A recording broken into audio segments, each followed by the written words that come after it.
besok aku ngambil ijazah nih gitu kan. Pas lagi ngambil ijazah tuh kayak kepikiran, aduh ada kesempatan untuk kabur gitu.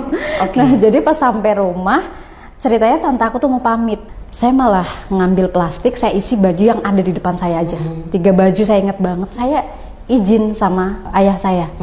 Di situ herannya ayah saya tuh nggak menahan gitu, tapi beliau nangis tapi nggak diperlihatkan sama saya. Mungkin beliau tahu saya banyak menyembunyikan banyak hal gitu, jadi saya banyak mengalami hal yang nggak nyaman dengan ibu angkat saya, tapi saya menutup itu semua dari ayah saya, dari semua orang. Bahkan saya nggak mau kalau orang lain itu memandang ibu angkat saya yang gimana-gimana. Tapi saya di situ bukan yang pasrah. Saya punya planning akan melakukan apa gitu. Jadi masih kecil itu otaknya udah the future banget. Terus di situ oke, saya langsung ambil kresek. Pak saya mau merantau. Soalnya saya mau jadi orang kaya nanti Pak katanya.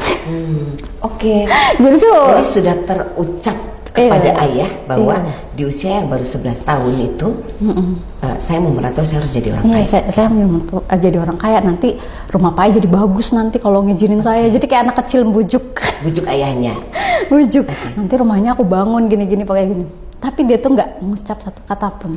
Cuma dia bilang, hati-hati pesan Pak jadilah orang baik. Dimanapun kamu berada gitu. Aduh jadi gitu. Jadi ya udah akhirnya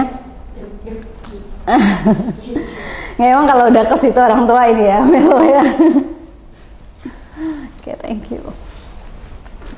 Gitu, aku nggak tahu kenapa ayah aku tuh mengizinkan, tapi di situ penuh makna. Dia cuma ya pesan jadi orang jujur, jadi orang baik. Apapun yang nanti kamu lakukan di sana gitu.